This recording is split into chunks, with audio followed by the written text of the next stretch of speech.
Hi, welcome to my YouTube channel. Thank you for tuning in. Today I'm going to talk about English tests and make sure that you pick the right one for the UK healthcare visa.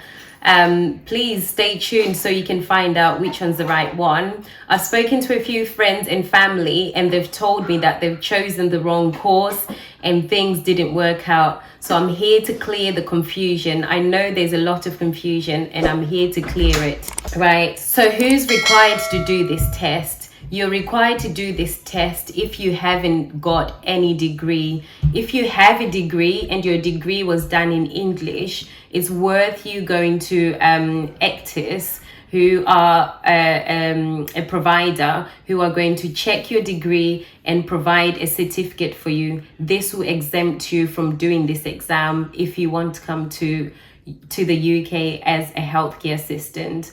So let's jump right into it so that we don't get confused about which one's the right test. So the first clue that I'm going to share with you is the right test for this specific visa.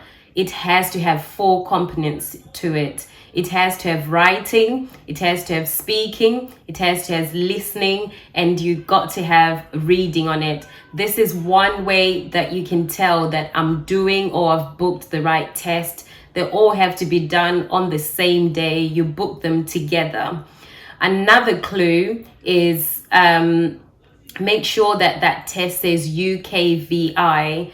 Right, this one doesn't apply to all the tests that are there, but it applies to most of them. So make sure that your test has read, write, speak, listen, and it has UKVI in it. This is very important. The UKVI is the key. So for example, we can look at the IELTS test. That test has a general test. You've got 2 general tests, and the other one has a UKVI at the end.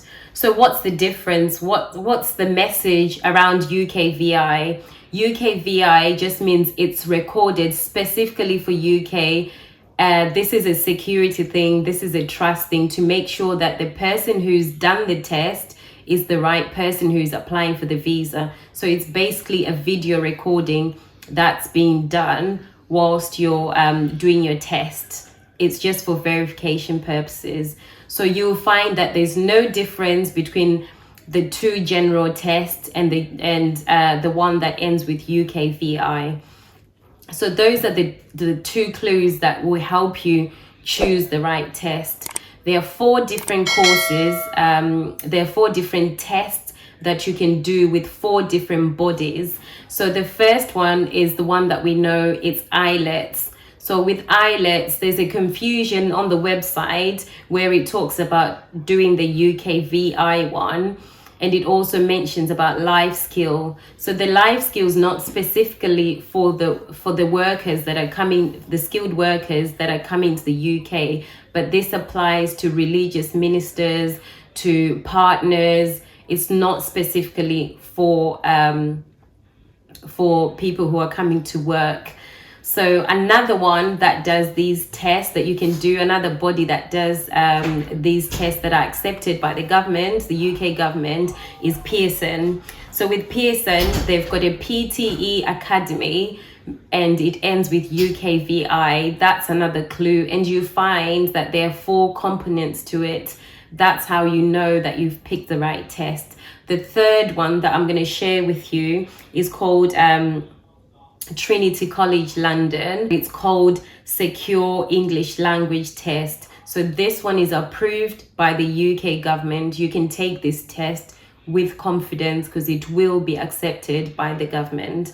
So the last one that I'm going to talk about, it doesn't have a UK VI on it, but it's a language certificate, international. It's got ESOL and then it's got SELT. I'm going to share this in the description box. Those are the 4 tests that you can do if you're applying for a visa as a healthcare assistant in the UK. This is really all the information I wanted to share with you. I guess something else that I wanted to say is where you can, make sure you practice. There's some practice guides on each website. Before you take the test, you've got an opportunity to practice. Use those practice things that are on the website, because they're really going to help you.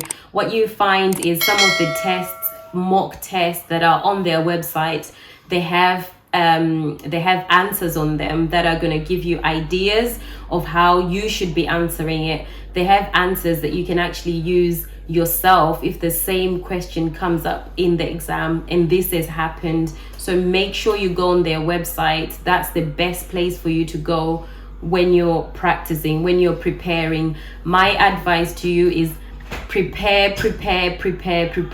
You can never prepare enough. Make sure you do this and you do it once, and I wish you all the best. If you have any questions, I'm going to put my Facebook link where you can communicate with me, inbox me, anything, any questions.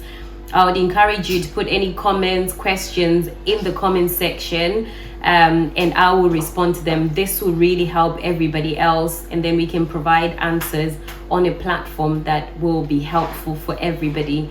The last thing I want to say is, if you haven't already subscribed, I encourage you to do it now, and also push that bell so that if I post any new content, you will be notified. Thank you so much for tuning in.